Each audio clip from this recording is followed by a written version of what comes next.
where they're at. Where they're at. Where you're at. Where you at, where are you, all of that. That's right, girl. Yeah.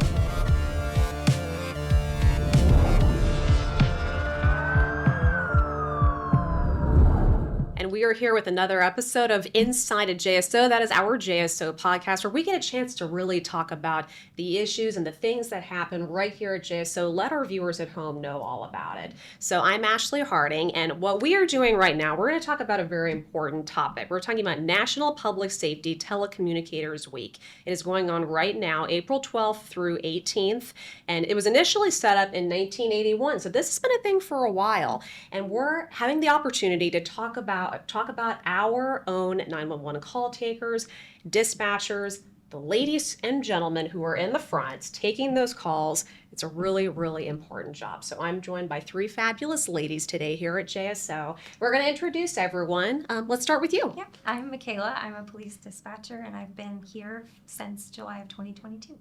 Excellent. I'm Diane Brooks. I'm a manager, and I have been here since November 4th, 1991. Wow. And hi, I'm Stephanie. I'm actually a returning dispatcher. I've been back since August of 2023. Well, welcome back. We're glad to have you. So this is a really important topic because you all are the ones who are hearing people in their worst moments, really scary stuff, and it's really serious stuff. So let's talk about what motivated you to get into this line of work and what you find most rewarding about it. Of course.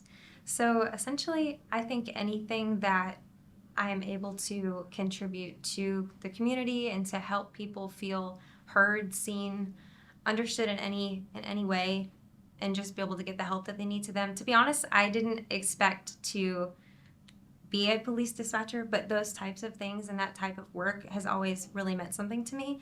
And when the opportunity presented itself, I couldn't see it any other way. And I really am glad that I made the jump. And it's been a really rewarding job for the sense of all the lives that we do touch, even in the shortest phone calls to the longest phone calls.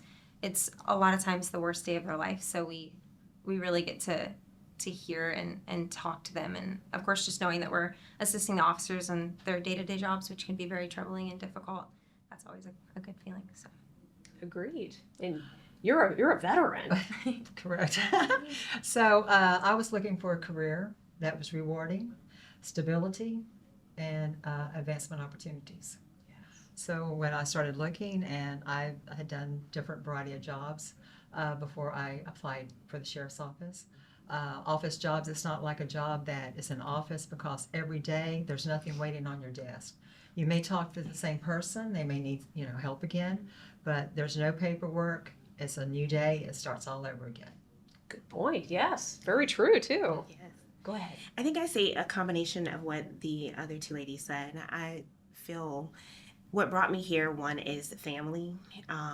And when I say that, I mean having family that are out there working. It was always important to me, if I could be a part of it, to make sure that they made it home safe. So as a police dispatcher, you get to help assist officers go home to their families at the end of the day. The other side of that is to help the citizens. Like Michaela said, some of these people are experiencing the very worst moments of their day, and having a heart and compassion to not only help them get a resolution, it's rewarding, it's fulfilling. Oh, I'm so glad to hear that. So let's imagine for a second someone calls 911. Let's say maybe there's a shooting in their neighborhood. Maybe there's a baby that's stopped breathing, something along those lines. Break down for us the process when that 911 call is made. What happens from there? Yeah, so whenever the 911 call comes in, immediately it's going to go to one console, but it's going to come in and we're going to notice the different sound for 911 versus the non-emergency line. We do have to place non-emergency on hold for 911. So like I said, there is a definite different sound to that. So whenever we answer the call, it's going to immediately populate on the screen on the map as to where they are calling from. And then immediately, if for some reason it is a shooting, typically we do find that out pretty quickly in the call. We have to immediately ask the location of the emergency. So we hope to get that information as quickly as possible. And of course, from there, if it's a shooting, we have to start asking the most important questions as to mainly the suspect. Of course, we want to find out information about the victim, if someone has been shot, where at, and get the rescue on the way. But we want to know, information about the suspect, their description, where they're located at currently, and things like that. Of course, if it has to do with someone not breathing, we will still send a call for that with our officers to assist with JFRD, but we'll most likely get them over to rescue as quickly as possible and transfer them over. So, Very good. How does training go into this? Can you tell us, kind of give us a window of what that looks like? Because I imagine you have to be prepared for anything. Yes, we have a training curriculum. It's could be either 4 to 6 weeks, depending on how many holidays are in that those weeks. And the classroom phase, they go in there and they learn the call taking. They go through the unit procedures, dispatching procedures, and then once they get through with the classroom phase, they go to the floor and they're assigned a training officer. And then the training officer, they may have the same training officer for call taking and dispatching, or they could have 2 different training officers.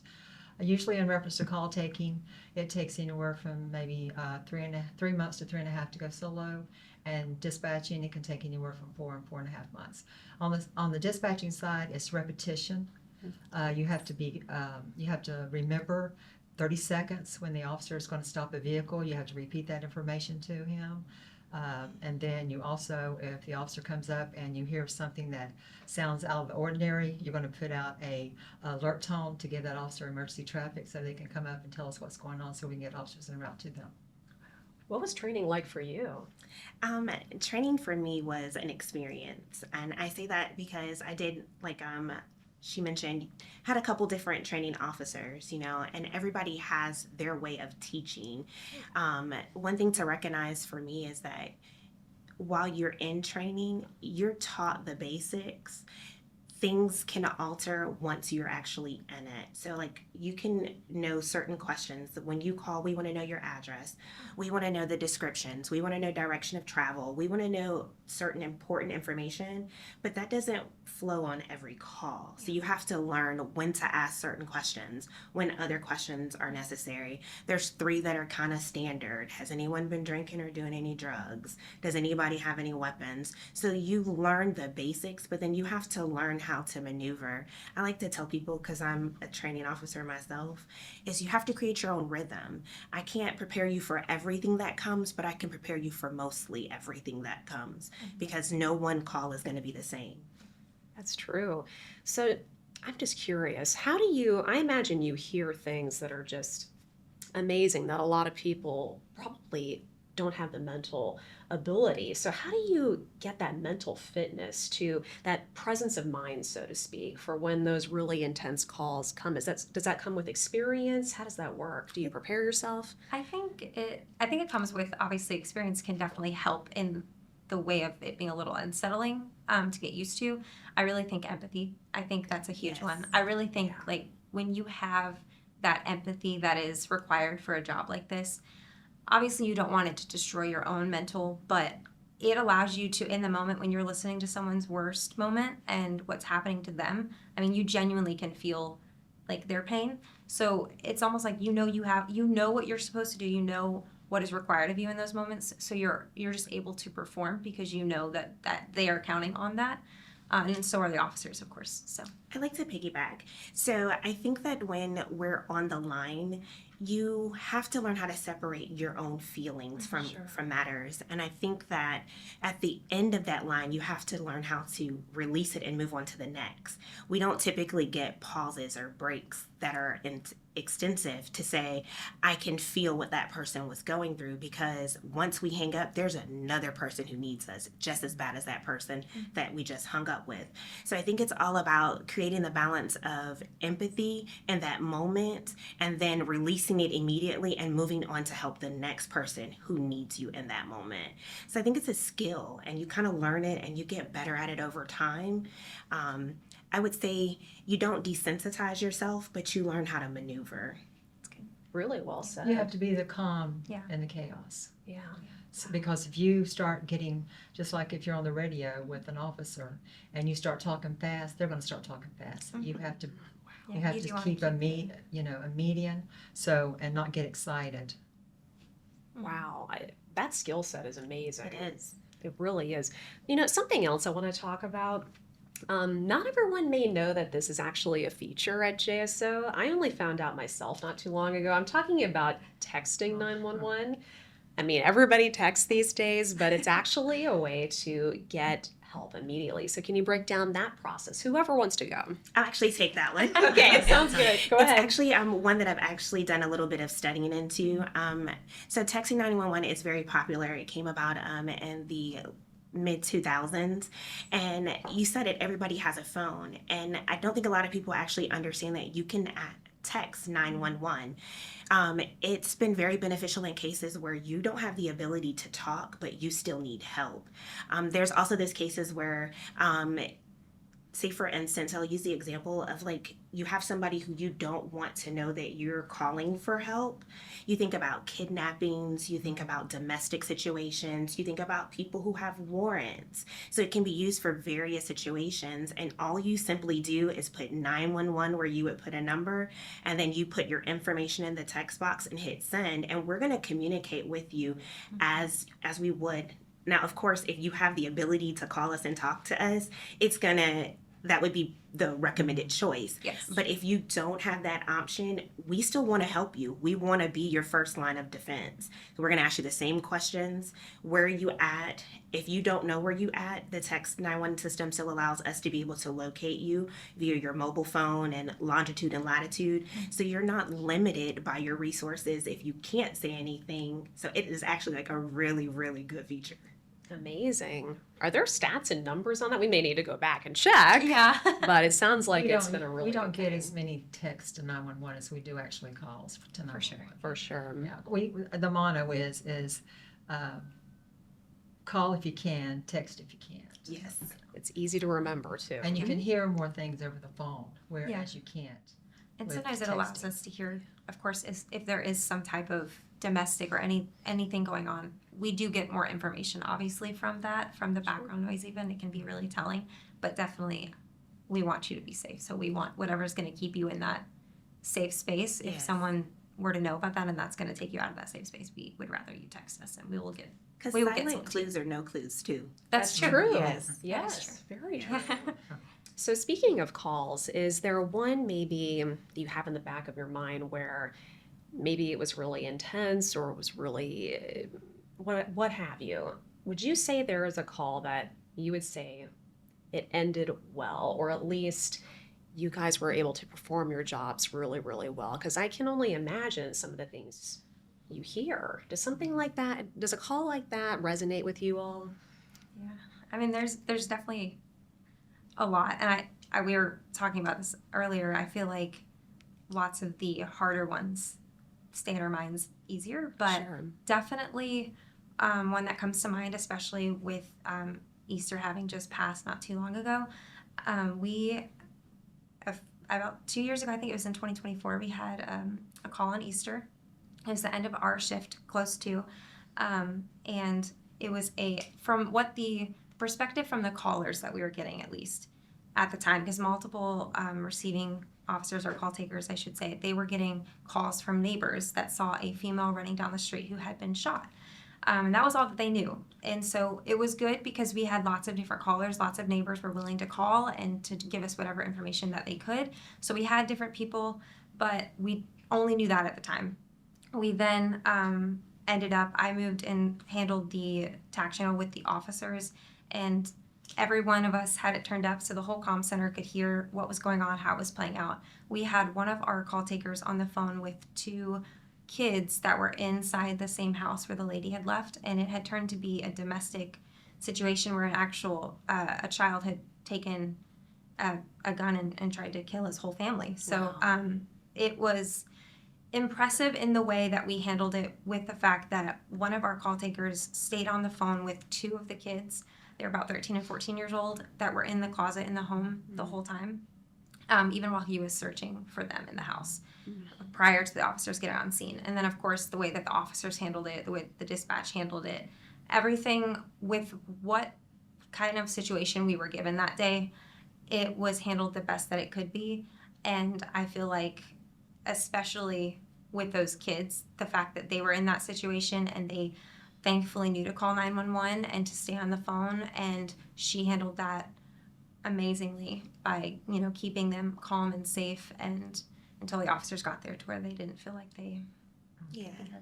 I think that in those moments when you can see, because our center is split, we have call takers and dispatchers, and then occasionally when things happen that require an additional dispatcher, we have tag channels. I think what meant the most for me in that moment was the silence that took place in our center, so that everyone in essence that had someone that was on that line that could relate to what was going on or give another piece of information was able to relay that information.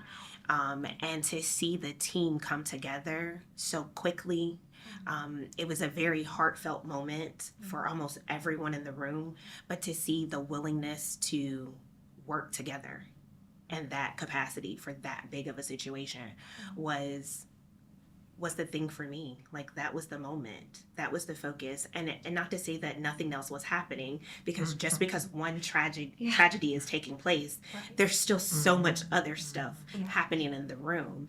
But to know that we were all able to yet still be able to do our assigned task, but yet work together to get that family help as quickly as we could, whether it was simply calling JFRD or getting more information from the neighbors to find out directions or how many people were there. It was just the teamwork. It came together, and like Michaela said, we did the very best that we could to help in one of the worst moments. Oh my gosh, wow. I just have to know. I know you say once one call is finished, the next one's coming in, so you just gotta get ready for the next one. But this seems like a lot on one. I feel like it can take a toll. So how do you guys decompress? What do you do to kind of just reset, if that makes sense? Well, I try to keep work out, and then I have 2 grandkids that keep me busy, Oh, and they're in the band, and it's just, you know, you have to be there for the caller and the officer at the time, and then you can't take it home with you. You just have to de-stress. You have to get the assistance to the people that are calling, and then you have to get the officers to the officers en route to the officers that need help. Support systems. Yeah. yes. You know, you have to have the balance. A work-life balance is necessary in our field. You have to know when you walk out the door here, it has to stay here. And then we laugh a lot. We try to find every reason in that center to find to laugh, you know, our just to make it through the day, because some days are easier than others. And then, you know, but at the end of the day, you have to leave it here. It'll be here when you get back. Yeah. That's That's true. for sure. But you have to learn how to decompress, whether it's spending time with family. Some of us walk the bridges after work to make sure that we're ready for our families when we get home, you know. You just have to find the thing that works for you to give you that reset. And one more thing I'll put, you can't bring what's going on at home Into here. Oh, that's true. Yes. Wow. That is true. It'll just pile right on top, and it's not a good thing for you. But no, I would say anything creative outside of work, which is obviously a little random, but like photography, travel, anything like that for me. But while I'm at work, like she said, like Stephanie said, it really is about having a sense of humor, some optimism, you know, laughing with your coworkers. Sometimes I'll just, honestly, if I can't get up for any break or I need to go to the next call and it was a lot, I will just take some deep breaths, do the little breathing pattern that you can do. Maybe it really is just a walk that you need between a call, and your supervisors are always courteous enough to allow you to do so if needed. But it really is just doing that, and like they said, drop it at the door when you go home. Ultimately, you want to have that empathy while you're here, so it's not just desensitizing yourself, but you have to let yourself feel it while you're at work a little bit and allow yourself to release it. So that's really what it's. I think one key thing too is to recognize that we're with each other for 12 hours a day. Yes. And that's a long time to be with each other. So you build bonds, you build relationships. And I can speak for my squad. It's like we're a family. So if something happens and someone takes that call, we're checking on them. Yeah. Are you okay? Like, what is your thought process after this? So we communicate, and then we do whatever to lighten the load, but we make sure that our sister or brother in the room is okay. And there's resources for us too. So we don't do it by ourselves. We have CISM, access to CISM. They come when it's something big. So, and then of course, there's the standard EAP. Sure. So we have access to things if it's that traumatizing for us, but we are a family.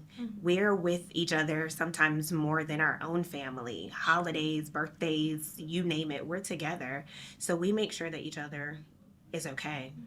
I love that. That was going to be my next question. What does a shift look like? Can you break that down for us as manager? Okay, so we are on 12-hour shifts. So we have standard day shift is 6:30 to 18:30. Then we have an alpha shift, which comes in at 10:30 to 22:30, and then we have the Bravo shift that comes in at 14:30 to 02:30.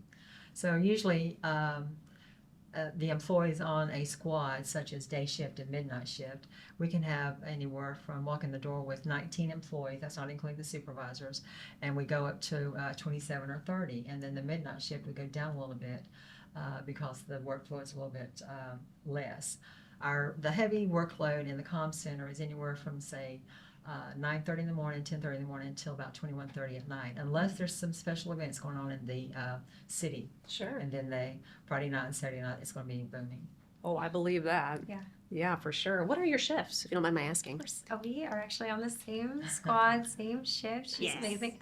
So we work the 6:30 to 18:30 on Blue Day Squad. Good deal. So you guys really seem to enjoy it. How long have you all worked together again? I know you said when you started, but I know she had definitely been here before me from a while back, but she came, you said August of 2020? Yes. So since then we've worked basically consistently. I think I was on a different squad, but it may not have overlapped during that time. I'm not sure, but we see each other all the time because we do overtime. So regardless, we're seeing the other day squad all the time. So. I think too, during training, I think it's important to speak on too, is that you get to experience every shift. sure. So you're gonna get a taste of each reality between whether it's days, Bravo or Alpha. You're gonna experience it all, and they're slightly different too. You have a lot more admin and calls such during the day shift, whereas although the night shift might be less calls or workload, they're a little bit more Aggressive. Yes, maybe. violent in nature. Sure. Yeah. like, we what's the right can say it. Yeah. So you get to experience it all throughout your training at least, and then you're kind of shift bid, and you get to say, this is where I would like to be if there's any opening, and that's kind of where you land until they shake it up again. And that moving and shaking happens, doesn't it? It does. Yeah. It does. I want to talk about like mentorships, mentoring too. Is that something you have found to have had here? Have you been a mentor? I think that's so important for the next generation. Well, I hope I've been a mentor. I try, one of the things that I'm known for is I try to treat people with the same, no partiality, no favoritism. I'll try, if I can do one for today, maybe I can't do it for the other one, but maybe the next time they ask, I can. I may feel more comfortable talking with one employee versus another one, but I try not to express that because we're all in the same thing. The best, if my employees shine, they make me shine. Ooh, I love It's that. all about the employees. Yes. Awesome. I feel like ever since I started, I actually, even though I have wiggled around on different squads a little bit, they've moved us sometimes for training and other purposes. I did start out actually from the get-go out of training on Blue Day Squad, and it was under LT Cooks, my lieutenant. And she has definitely been, shout out to her. She's been a mentor, I think, for a lot of us. But I mean, if there's ever an opportunity for her to pull me aside to her desk, and even if it requires her sharing on her own personal experience to kind of make me feel a little bit more understood or just a little bit more centered with maybe something that happened, she'll do that, and she's always willing to talk. But there's honestly quite a few sergeants and lieutenants in the comm center, whether in different squads or not, that would be willing to do so and that have. So I say the same. Lieutenant Cooks has been phenomenal on my journey back here as a dispatcher. But I do recognize too that oftentimes people, they confuse growth with promotion. And that's one thing that I've learned on my squad, Blue, is that there's so many opportunities for growth.